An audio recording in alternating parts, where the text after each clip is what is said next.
So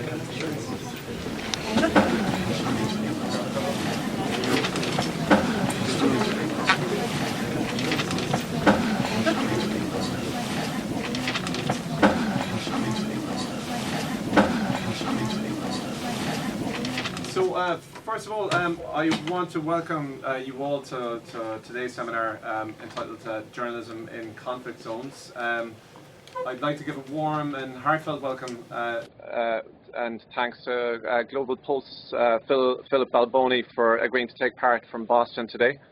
I'm just going to give a little bit of background on Philip first. Before we continue, he's had you can correct me on any details here, Philip, if I get them wrong. But a fascinating career, straddling local, national, international print, TV and online journalism at all kinds of levels.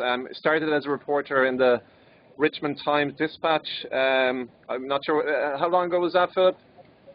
That was much longer ago than I want to acknowledge. Went from there to United Press International as correspondent in Boston. He then founded and was president of one of the biggest and most honoured regional TV news networks in the US, the New England Cable News. Then from there to the ABC affiliated WCVB TV in Boston, and lots of other things in between. It's a career very much defined by two things, really. You know, as I was looking through it, Philip, innovation in terms of the mediums you've worked in and the championing of high-quality journalism.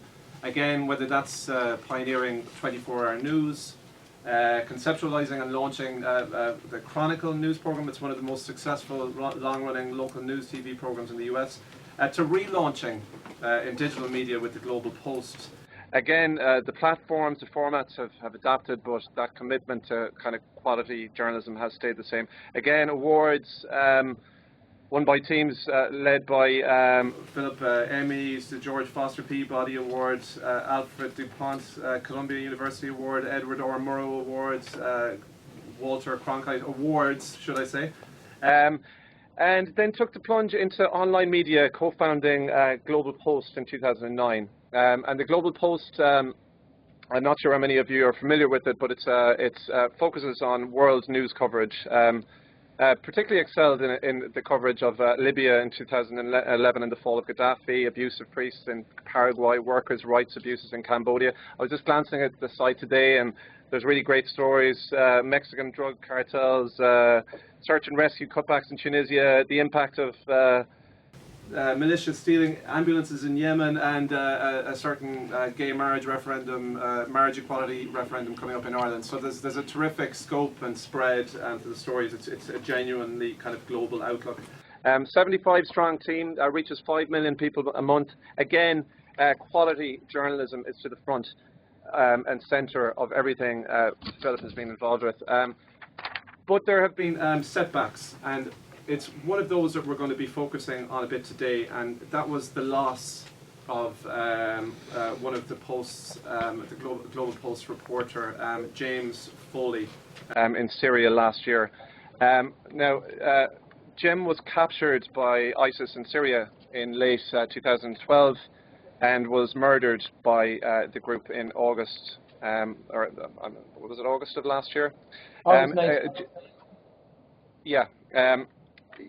One of 60 journalists who were killed while doing their jobs around the world in 2014. Now, again, what happened to Jim drew particular attention to the difficulties faced by journalists working in these in Syria, Libya, and other countries in that region in particular. So, I guess today we're just going to chat to Phil about what happened to Jim, the challenges that these raise for journalism, and other insights kind of drawn from his own career. But firstly, we're just going to show just a short video, just a video reminder of who James Foley was before we get back to Phil. Okay? Yep. Okay. I believe that frontline journalism is important. You know, without these photos and videos and first-hand experience, we can't really tell the world how bad it might be.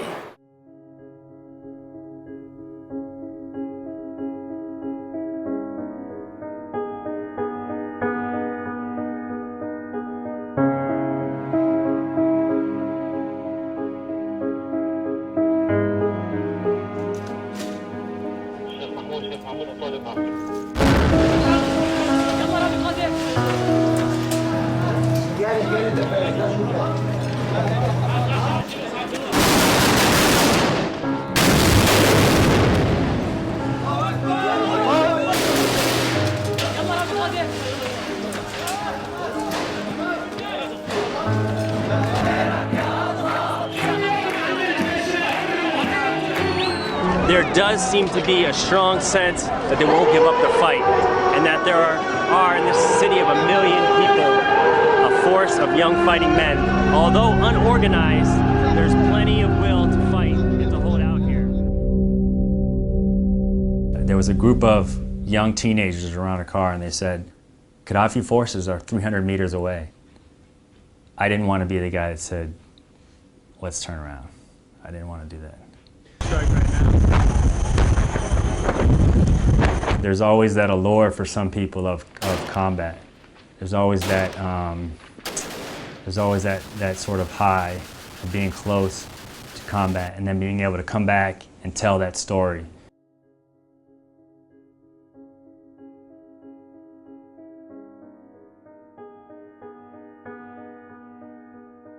I'm Penny Sukraj Hamel, wife of the late Anton Hamel, photojournalist who was shot dead in Libya on 5th April 2011. I met Jim through this tragic circumstance. He was with Anton in Libya during the time reporting on the crisis that was unfolding. Jim was so moved by what had happened and so moved by the circumstance of Anton leaving behind 3 young children that he decided to do something about it. And so he was the driving force for a fundraiser that helped secure the children's future.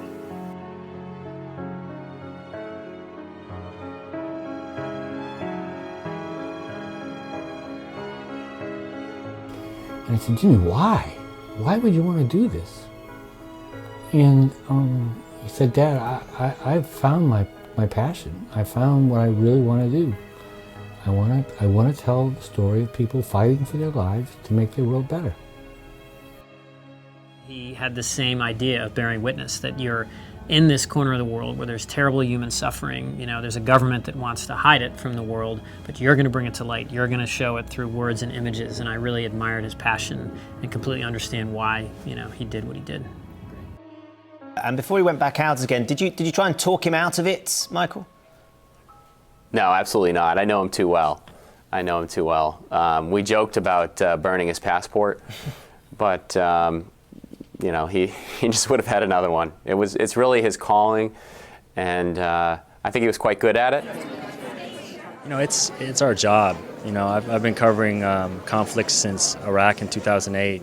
You know, and I really am drawn to the drama of the conflict, you know, and trying to, you know, expose the untold stories. But, you know, I'm drawn to the human rights side. You know, there's a certain sense of trying to find out who these people really are. You know, he was very bothered and very disturbed by the haphazard, you know, bombing of civilians, you know, also getting caught in the crossfire between the two sides. And he wanted to tell that story as objectively as possible. It was very difficult, it was very emotional, and yet he always stood there and, you know, and managed to get the images that he felt told the story the best. I really put my hand on my heart and say that James Foley was one of the kindest people I've ever met.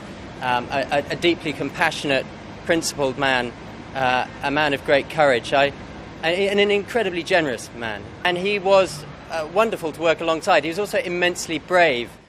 If I had to choose only one word to define Jim, I would not hesitate: commitment. Jim is committed to the people, their stories, committed to his way of life, and Jim believes in what he does and believes in helping others while doing it far away from the media spotlight. I lost not only a good colleague, but also a close friend. James Foley was probably my best cellmate during our months of captivity together. James was just great. He was always supporting everyone, always there to help and to share. Jim was doing exactly what he loved, and you know, he was incredibly brave right to the very end. He showed no fear. It's amazing. Jim stood for for love and hope. I mean, he went to Syria in hopes of bearing witness to all the suffering there, so that people of the world might first become aware and then do something to alleviate that suffering.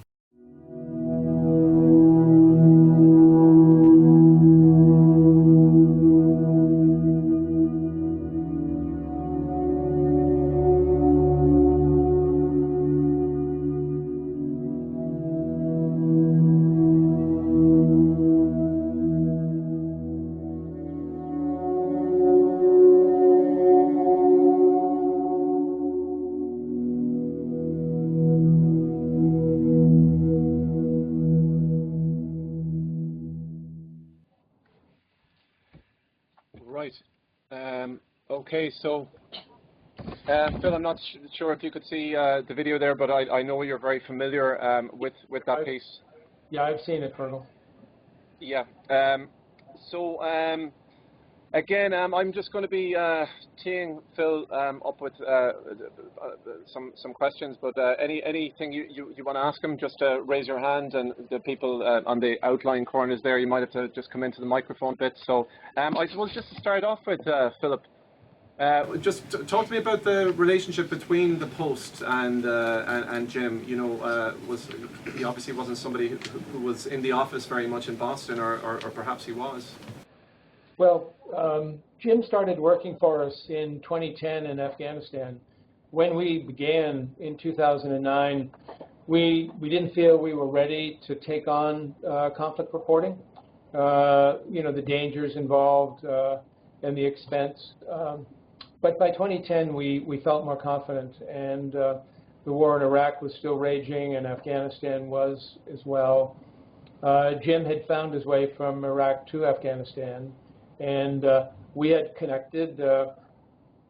Knowledge of Global Post had really spread very rapidly throughout the journalist community overseas, and they knew that we were a new organization, open for business, and anxious to have, you know, colleagues who were looking for a place to display their best work. And Jim did some terrific reporting for us, and you know, he evidenced right from the very beginning that kind of trademark of being unafraid, not reckless, but being unafraid of being close to the front lines.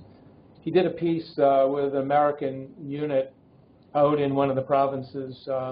He was traveling with a small patrol when they were ambushed, and he was inside one of the armored personnel carriers, and he was shooting video, and he was shooting up to the through the hatch of the APC, and just as the gunner was hit by Taliban bullet, back through the hatch and down into the body of the vehicle, and Jim was capturing that all the way, and the soldier fell into the back. Fortunately, he wasn't killed. He was wounded, but his helmet had protected him. And then the story continues outside the vehicle, where the round that had detonated caused the ambush, and you know, the big hole in the ground. And it was a terrific piece. And so that was Afghanistan. Then Jim moved to Libya. And remember, he was still a freelancer. He wasn't working for us full time. He was like the 75 people that you mentioned that report for us around the world, some occasionally, some more often. Libya was, for Jim, really the defining moment. He really identified with the aspirations of the Libyan people. They were, as you may remember, with the Arab Spring, there were uprisings from Tunisia and Egypt, Libya, and on into other parts of the Middle East. And the uprising in Libya began in the eastern part of the country near the Egyptian border. And a lot of journalists were pouring into the country, some of them not well qualified to be there, others more experienced. So it was a mix of people. And Jim was traveling with a young American, a South African, and you saw his widow in that videotape, and a Spanish photographer. And they were, each morning they would leave their small hotel in Benghazi or one of the other frontier towns, and they would go up to the front lines where the rebels were fighting with the Gaddafi forces. And on this particular day, as you heard Jim say, they were warned that some of the government forces were very close by. And just one of those moments, you know, where you don't want to be the one to say, I'm afraid we should leave. Maybe a more experienced person would do that, but Jim was still, you know, early in his career as a war correspondent. And the soldiers came roaring up in, you know, one of those pickup trucks with a machine gun on the back, and they were taken prisoner and held for 45 days. And it was that period of time when we first had to confront a missing correspondent and what to do about it. And I worked with the Atlantic Monthly, American Magazine, and USA Today, one of the largest American daily newspapers, for whom the young American woman had formed a security team, and we deployed resources to try to find out what had happened to them and to get them out. And we were eventually successful after a very intensive effort. And when Jim and the others crossed the border from Libya to Tunisia, we had our security team waiting to greet them. We learned that the young South African, Anton Emmerly, had been killed at the very beginning of the capture. He had been shot by the soldiers and was left to die, you know, in the desert. And that was a story that they told for the first time when they came across. They were afraid to say anything about it while they were in captivity. And I know that Jim was deeply marked by that experience, by the loss of Anton and by his captivity. And it brought him closer to people of Libya, to his captors, to Islam. And when he came home in late May of 2011, he came in, you know, to see us here at our offices in Boston, and well, there were big, you know, hugs all around, and we sat in our conference room and we talked about his experience, and I asked him what he wanted to do next. He didn't know, and so I said, well, come and work for us full-time here as an editor. And he did for a few months, but he was like a cat on a hot tin roof. He really didn't want to be in the office. He wanted to be back in the field. And so eventually I relented, and he went back to Libya. The war was nearing its climax, and he was there for the fall of Colonel Gaddafi, and along with one of our other correspondents, they were there when Gaddafi was killed. In fact, his colleague, a young woman named Tracy Shelton, who still writes for us, was able to get the videotape of Colonel Gaddafi when he came out. He'd been hiding, and he came out of a drainage pipe and was surrounded by rebels, and eventually he was killed. We had a video of that shot on the iPhone of one of the rebel fighters that this young woman had befriended during her time in Libya. So it was a remarkable thing, and again Jim came home, and again we tried to encourage him to go someplace other than a conflict zone. I had suggested that he go and report for us in Central America because he spoke Spanish, and but he really at that point was so imprinted with that experience that you only get in combat.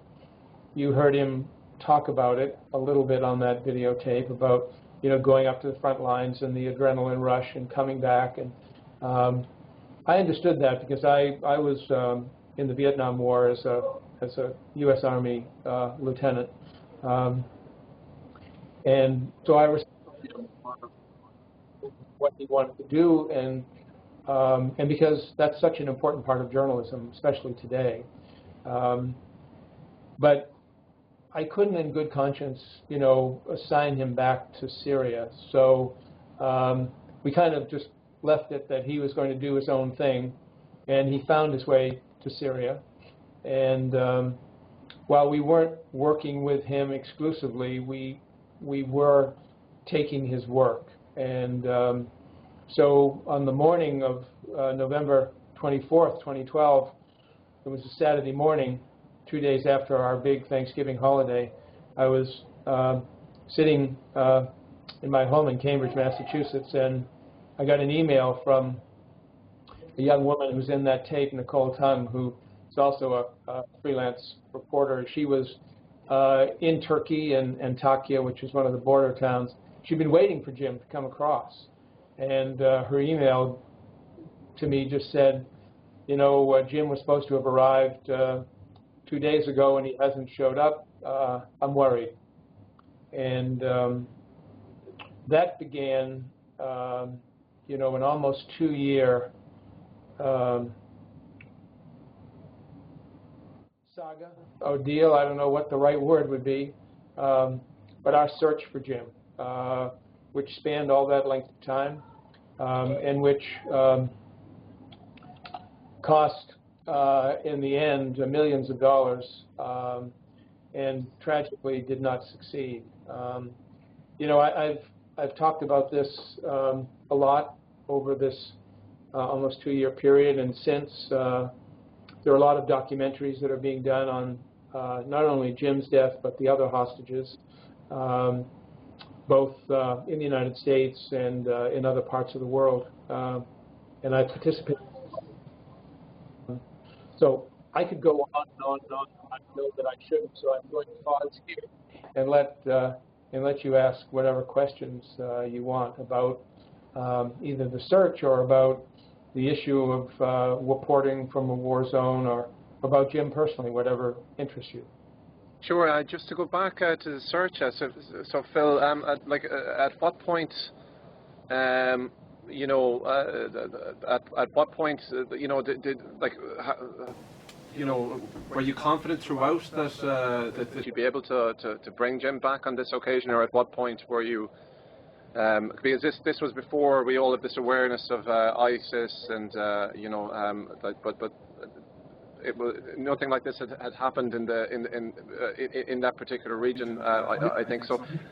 No, I was always optimistic, Fergal, that we would succeed, but for an entire year, from November 22nd, 2012, when Jim was kidnapped, until the following November, we had no proof of life. We didn't know if he was alive or dead. We did not know who had abducted him, and we did not know where he was being held, despite an enormous effort. We knew none of those things.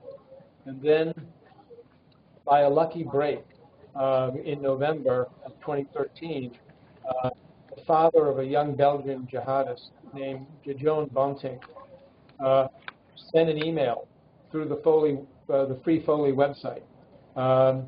And he said his son had been in prison with him in Syria, and he wanted to tell us about it because he liked Jim very much, and he felt that it was his, moral duty to get in touch with the family. We sent one of our investigators to Antwerp, where the young man was now being held in jail, because when he returned, the police arrested him. And the level of detail he provided about Jim convinced us that his story was genuine. And we knew at that moment, for the first time, that Jim was alive. We could place him in Aleppo, Syria, the big city in the north that's been a constant source of fighting. In fact, one of the scenes in that video was from Aleppo. And we could place Jim, this young man had been in Syria in Aleppo as late as early September of 2013. It wasn't more than a couple of weeks after that lucky break that we received our first email from the kidnappers. Came out of the blue. We had not had a word from his captors in that entire year. And then one morning, up popped an email to me and to Jim's brother, Michael Foley, saying that they were holding Jim, that they weren't going to hurt him, but they wanted to negotiate for his release and they wanted money. And that began a process that continued through to the following summer. The time that we began to feel that maybe time was running out for us was when the United States bombing of Iraq began. You remember the Islamic State erupted across the borders of Syria into Iraq, and they swept through Anbar province and captured, a number of major cities. And that drew the United States into the war again, and they started bombing. And on August 12th of last year, we received an email from the kidnappers, the same email address that we had seen back in November of the preceding year, that we knew it was from them.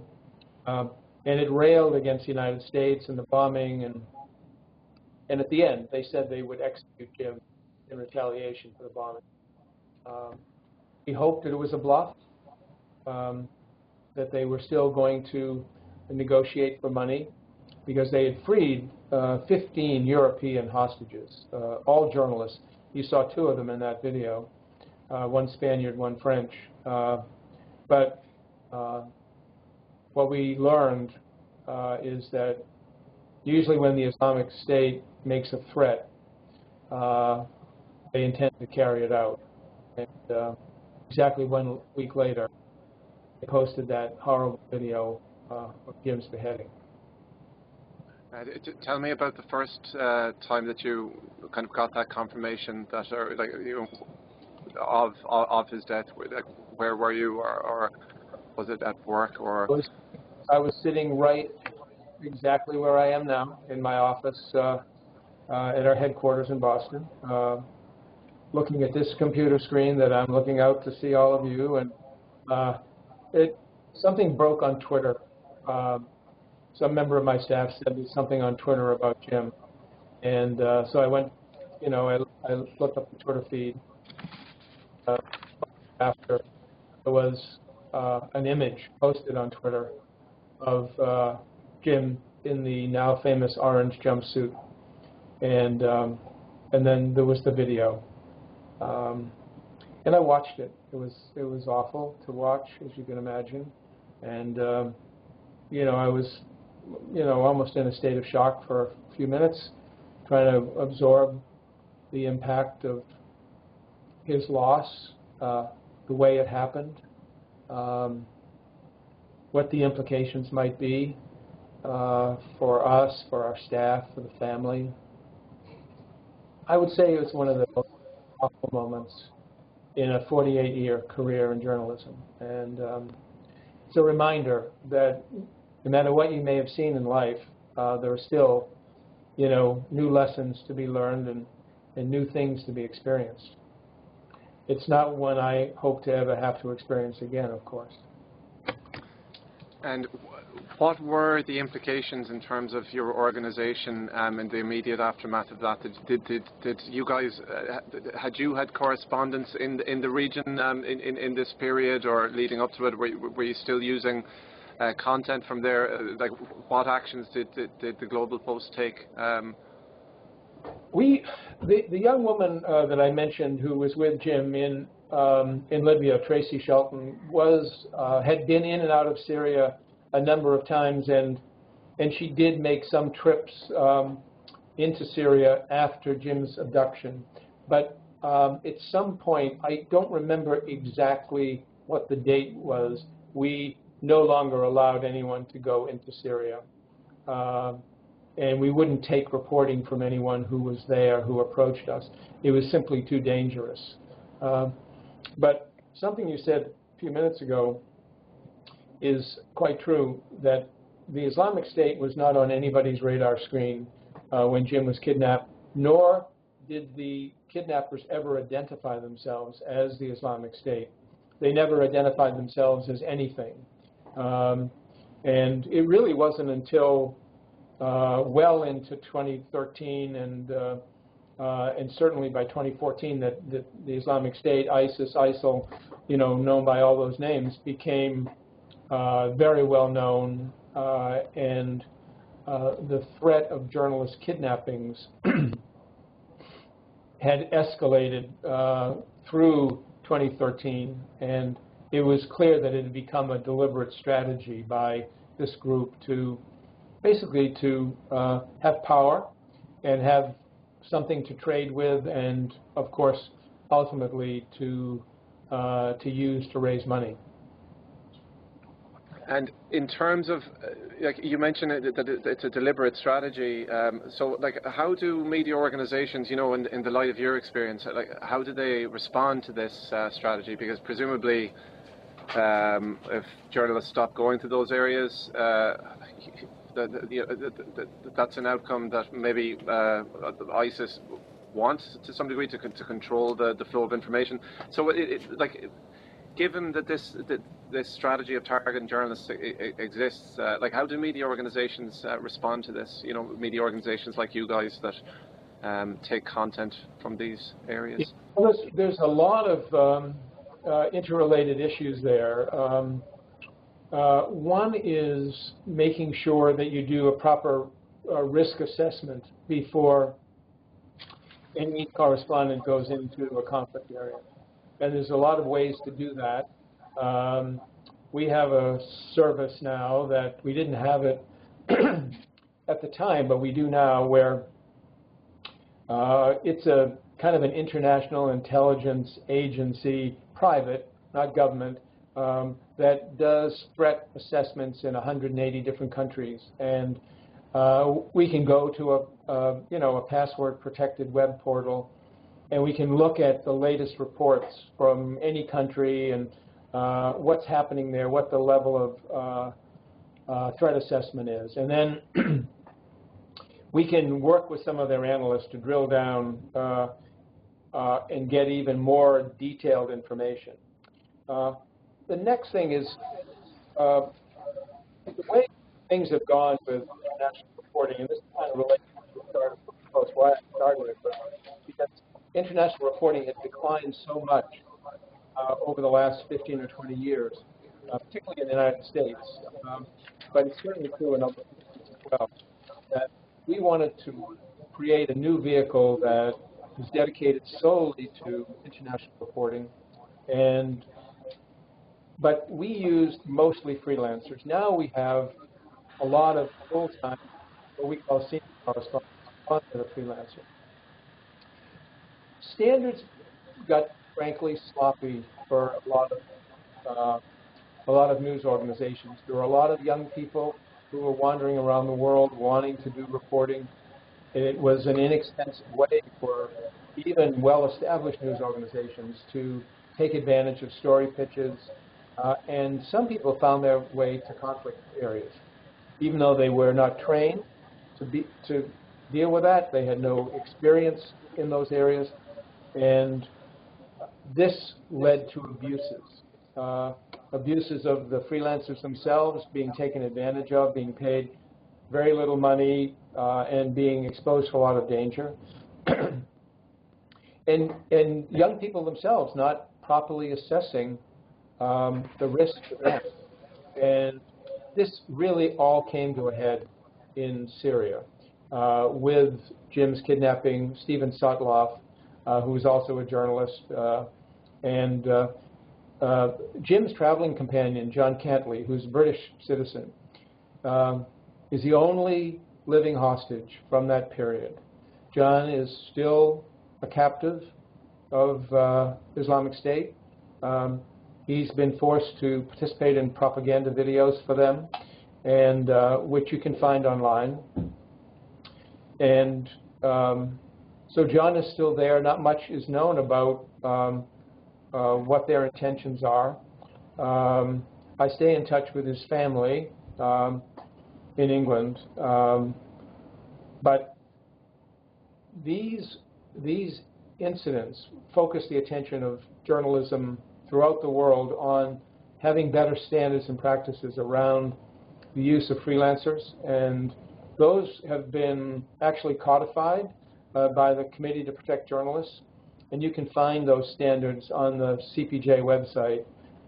We are a signatory to that, and I think it's a positive outcome. As long as people follow them, I think will be better, and young journalists won't be as exposed to as much risk as they have been in the past. But we've not withdrawn from conflict reporting. In fact, we're about to launch a big new project around this. We're in the process of looking to hire a senior writer who will write longer, more in-depth pieces about the rise of the Islamic State and what's happening in the broader Middle East, North Africa. So this is a core area for us, and one that we do not want to abandon, even though there is still, of course, risk. You and your organization, Jim, Phil, you were very, you kind of stood out in terms of your efforts to help Jim. You know, I think it certainly appears to be the case that there were other correspondents who were not as lucky in that regard. Do you think is that fair to say that you know? You know, it's. I think you know, Jim and I formed a bond over the Libya kidnapping, and it was the first time that I'd had to deal with something like that, and. I mean, I cared about him, and even though we did not, by any reasonable standard, have responsibility for Jim, who had gone to Syria of his own free will and volition, was not working exclusively for us, was filing for a big French news agency, had done little work for CNN, the American News Network, but there wasn't not a scintilla of doubt in my mind on that Saturday morning when I got the email from Nicole Tung in Turkey that we would not accept responsibility for Jim. I had no idea that it would lead to almost 2 years, and I directed that security investigation personally, and it went on pretty much every single day, 7 days a week, for that entire period of time. And I think if you're going to do this kind of work, you have to be prepared to go to the max to protect your people in the field. I think that's what we owe people who put their lives at risk. Do you feel Jim was reckless to go back to that region again? You know, was he reckless in returning to that region? You know, what's your feeling on that? I mean, given that I suppose you'd advised against it. That's a good, tough, appropriate question. I wouldn't say reckless, no. I think, you know, like so many things in life, you don't have perfect visibility on the future. And you don't know, you never expect the work. I, of course, wish Jim had not done it. I don't think there was anything that he did. I don't think there's anything any journalist could do that would be worth losing their life, or putting their family through the torment. Of course, I know the Foleys, his mother and father, his brothers, his sister, his grandmother. I mean, I know them all now, and I know the heartache that it has caused them. So I wish he hadn't, but I do respect the motivation, and I think Jim was careful. I don't think there's much of anything he could have done to prevent his abduction. You know, people with better resources have been kidnapped. Richard Engel of NBC News, who was New York Times, did a story about this but he was kidnapped just a short time before him in relatively the same place in northern Syria. And he was traveling with a larger contingent, with a trained security person, you know, ex-Special Forces or British Special Air Service, and they were still taken. So, I mean, you get surrounded by a bunch of guys with guns, you're going to do what they say, no matter what. And what would you say then to, say, young journalists who would have ambitions to, you know, bear witness in the same way that Jim did in those regions that you know, need that coverage? They need the attention needs to be drawn to things that are going on in Syria and Libya and places like that. So what would you say to young journalists who have ambitions to go into places, you know, where Jim did, and like what advice would you give them? Well, I mean, I'd want to get to know them well before I would recommend that they do it. Understand what kind of person they are and how well they could hold up to adversity, how committed they really were. I mean, if you're properly trained and you approach it carefully and responsibly, hopefully with some mentoring, I think it's, you know, it's not only honorable, I think it's important to, as you say, to bear witness. You look at the things that are happening right now in Syria, where there's almost no international foreign reporting anymore because it's too dangerous. In Iraq, where reporters had a reporter there recently, but you can't really get easily close to the fighting.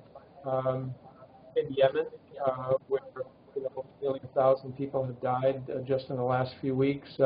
Libya is, you know, just a colossal mess, and there are these kinds of conflicts that have not only local importance, human level importance, but they have geopolitical importance as well, and the world needs to know about it. So I would be the last person to say you shouldn't do it, but it should be done, you know, with great care, with careful thought, with full understanding of the risks, and responsibly, and working with people who can help you be successful and be as safe as possible.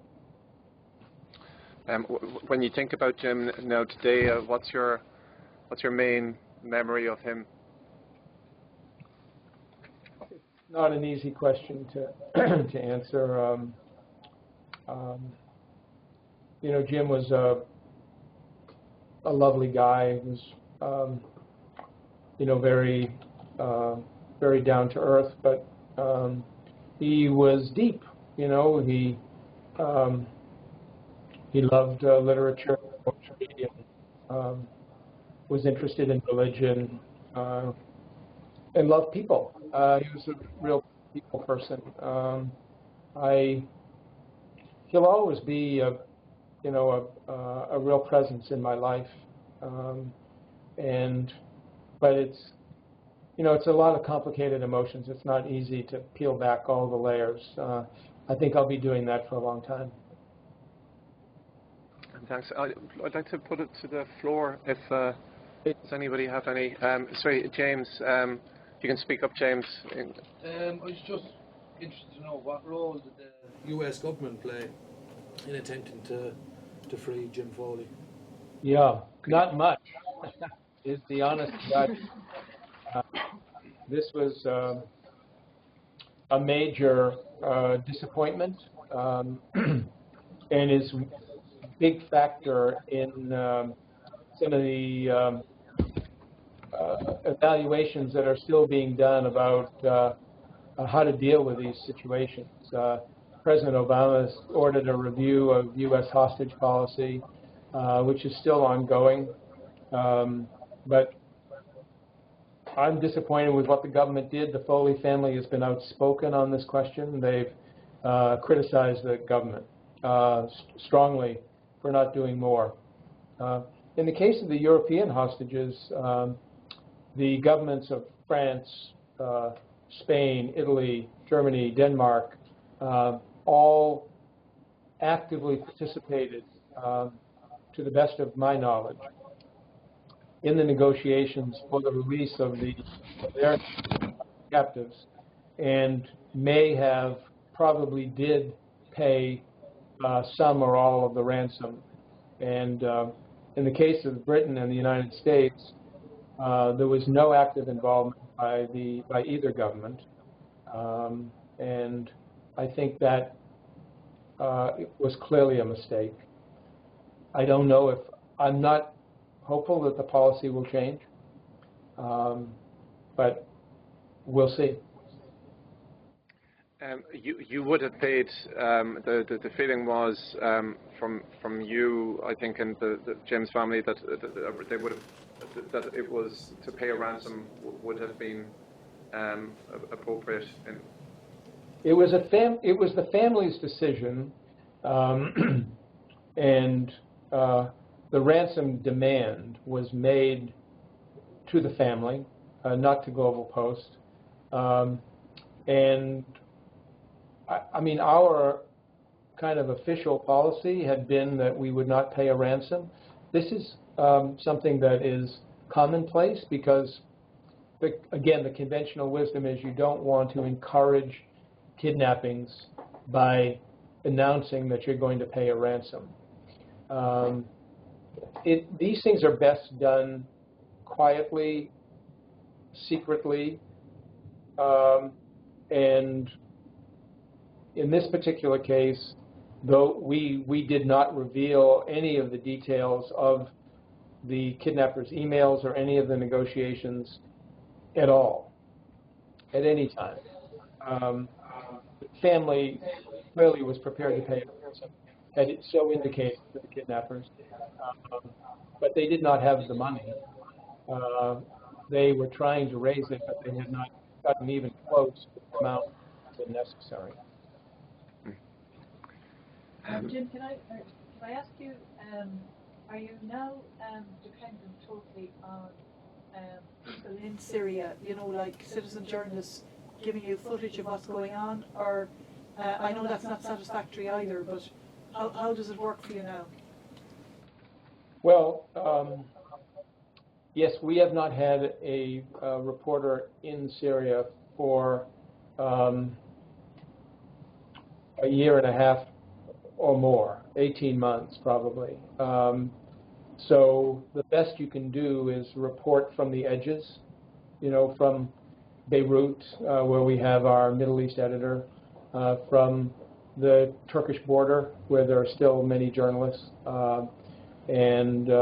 but detailed knowledge of what's happening inside the country, comes mostly from YouTube videos that are posted by people there, and other things that trickle out on social media, which may or may not be accurate. I mean, you can't be sure about that. So we're definitely at a disadvantage, and I think that's one of the great tragedies of this whole thing is that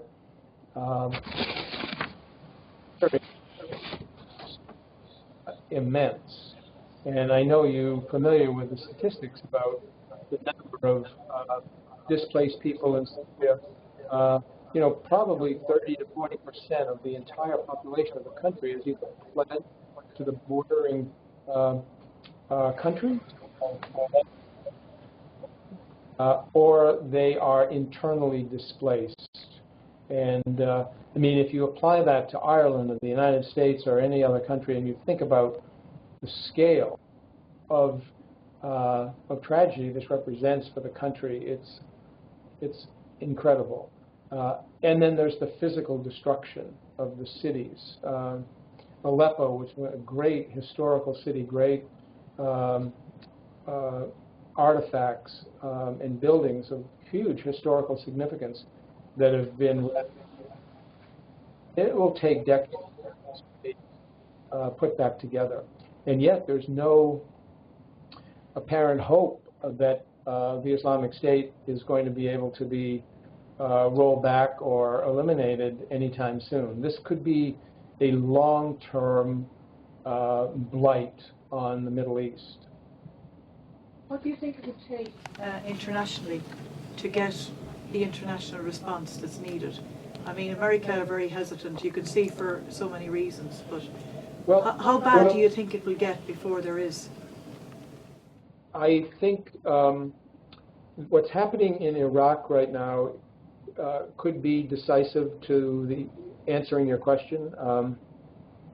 The Iraqi government is doing a better job of confronting Islamic State. The next big battle will be for Mosul, which is the big city in the north. It's completely controlled by the Islamic State. And if they're successful in rolling back IS in the western Iraq and pushing it close to Syria again, I think they can contain their outward movement. But as we've seen, there are now small pockets of Islamic State adherents in Afghanistan, in Pakistan, in Libya, in Nigeria, in the Egyptian Sinai. So this kind of perverse but strangely attractive ideology has spread throughout the region. And I think we can assume that it is in Europe and in the United States, and it's probably only a matter of time before there are terrorist incidents committed by people following the Islamic State. So I'm afraid that it's going to be a long time, and I think that the group will have to be completely defeated militarily for this to go away. Okay, thank you. Okay, so can we do Catherine? Can I just ask a question? You just said a few minutes ago that there was no doubt in your mind that you wouldn't but take part in the search for Jim when it became apparent that he was missing. Yet technically you had no responsibility for him because you hadn't sent him out there. But were you not responsible because you were using his content, and should other news organisations have felt that same sense of responsibility if they were using his content? Yes, you're absolutely right. But I saw any number of cases where people, people turn their back, news organizations turn their back on people in harm's way. John Cantley, for example, who had worked for a number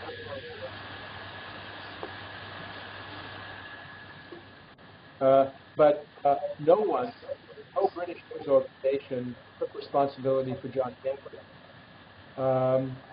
But this new protocol that I mentioned does specifically state that if a news organization takes the work of a freelance reporter in a conflict zone, that they should assume responsibility for that person.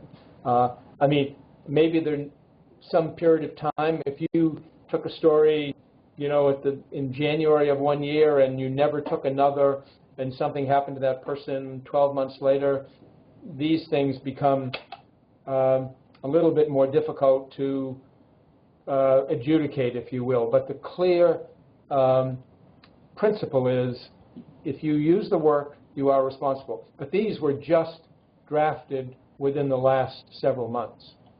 And correct me if I'm wrong, my understanding of those, are these guidelines that were drafted in Columbia University or signed by 12 news organisations?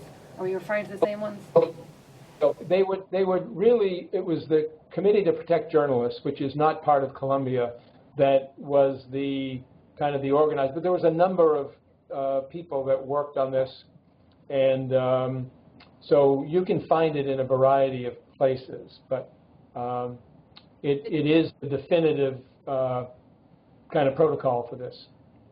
Sorry, just last question. Is there some concern though that these guidelines don't cover stuff that's sent in on spec? So even if a freelancer is not commissioned, but an organisation uses stuff that's sent in on spec, is there still some grey area around that and where the responsibility lies? I don't think so, no. Freelancers would send in a short story. So that's spec, if you will. But if you negotiate an agreement to buy that story, then that triggers the responsibility. If you don't take it, then you wouldn't obviously not. You might decide, and in fact, news organizations are encouraged to not take stories from freelancers who clearly should not be there because they're not properly trained to be there. So it's working in both ways. You've got to make that evaluation now. Connor, dude. What do you know about the conditions Jim had to endure as ISIS's captive? And did they get worse as time went on? Yes, thank you. We learned during the course of our investigation that Jim was tortured during his captivity. Some of this has come out. He was beaten. He was actually subjected to waterboarding at one point. He was probably singled out more than anyone for, harsh treatment. He wasn't the only one who was tortured, but he probably endured more of it than anyone else. This is according to the testimony of his fellow hostages. Phil, just part of the reason for setting up your organization was to kind of redress, I think, correct me if I'm wrong here, but the lack of foreign news coverage in US media.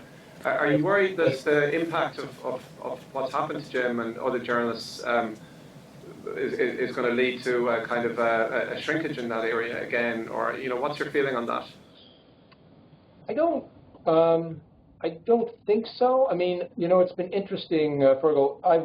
So it's now been a little over 6 years that Global Post has existed. There's been a little uptick in international reporting from some of the other larger, more well-known digital entities. The Huffington Post has doing a little bit in this area, but not very much. BuzzFeed, which has become quite a large, well-known site, not for its journalism, but they too have a little bit of foreign reporting. But it's the old stalwarts, really, in the United States, New York Times, Washington Post, Wall Street Journal, our National Public Radio. On your side, BBC is still quite strong. Guardian, but there's really not many doing this. Now, I exclude the news agencies like Associated Press, Reuters, Agence France Presse, Xinhua in China. They do have big international staffs, but their focus is really just on breaking news, and that's not what we try to do. We try to, do more nuanced stories, look for things that will capture the interest of the audience and provide more context. Particularly and conflict happens to be one of the important ones for us. Okay, we've just time for another, maybe 2 more questions. Sorry, Killian? Yeah, reports came out yesterday that the leader of ISIS, al-Baghdadi, was seriously injured in an airstrike. I was wondering, do you have any more on that? I'm sorry, I do not. But, I mean, going back to another question, I mean, that the loss of his leadership, which appears to have been, really instrumental in turning ISIS from near non-existence, because it all started in Iraq or ISIS began. Then they kind of regrouped in Syria and became this incredibly powerful force. Al-Baghdadi clearly has been a charismatic leader, so if he is wounded or dies, that might be a major setback for the group. But I'm sorry, I don't have anything new on that for you this morning. Okay, we'll just take two more questions then. Brendan and Fiacre as well. Brendan first. Yeah, hi Phil. I'm just wondering, when you think of things like the Snowden files and the NSA revelations, what measures do your reporters or you take in terms of protecting sources and information when you're interacting with each other? I think they're, the classic ones of, first of all, the editors need to know who the source is and know how credible and reliable they are. And if you can make that determination, then you should be able to get by that you will not reveal that source. But as you know, there's a lot of abuses that go on in this regard. Unnamed sources, that's an important technique, but it can be abused, certainly, if the reporter and his or her editor isn't very careful about making sure that the source is credible, and usually you want to have more than one source. Okay, can we go on to Fiacre? Yeah. Hi. Was James's nationality the overriding factor in his captors deciding to execute him? I think the answer is yes, because it was the American bombing of Iraq, of ISIS in Iraq, after their invasion, that led to their direct retaliation against Jim. We did know also from other of the released captives that it was a deliberate strategy by Islamic State, American and British hostages, until last. They knew that the policy in the U.S. and UK was no paying of ransoms, and they knew they'd have an easier time negotiating the Europeans' release. And they did, in fact. That all went very quickly. It all began, between April and around July.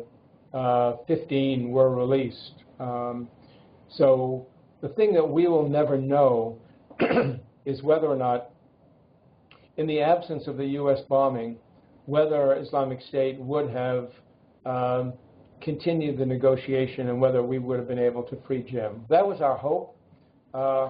That's why the onset of the bombing, the family, Jim's family, and I were deeply worried that that might mean there was no more hope.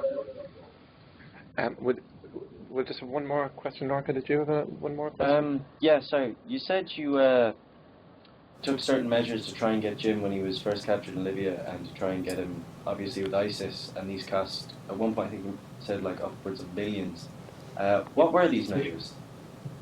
Well, I hired an international security company that specializes in kidnap and ransom. So they have resources around the world and in the United States. And I had two senior colleagues who were working for me, both former FBI, senior FBI agents with decades of experience in kidnap and ransom cases, and including international ones involving terrorists. Investigators who work in Turkey and inside Syria, searching, for Jim, interviewing people, gathering information, things of that sort. So these are expensive people to employ, and but you can't really do an investigation without the help. Okay. Phil, does it sound okay your end there? Fine. Yep, I can hear you fine. Yep. Just a final question to wrap up, Phil. Do you think the Western media, the way that ISIS is covered, particularly in the absence of correspondence on the ground, and via social media and things like that, that highlights the brutality and the violence and the kind of power of the group, and given that it's that its particular ideology is built around that almost theatre, that terrible, brutal theatre of it. Does the Western media play into the hands of this group, do you feel? I think so. I think,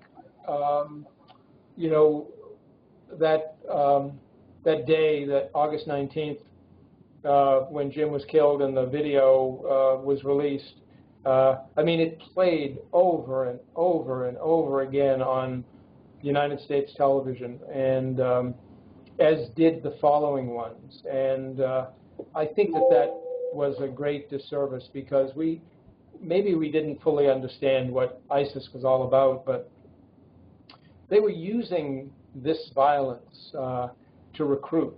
And it's so kind of counterintuitive to us that this kind of mentality would be appealing, but we now understand that for a lot of young men and young women, the violence is part of the appeal that this group has, along with their ideology, the extremism, the seeming purity of their mission, and I think to use their propaganda tools. They staged each of those deaths and filmed them with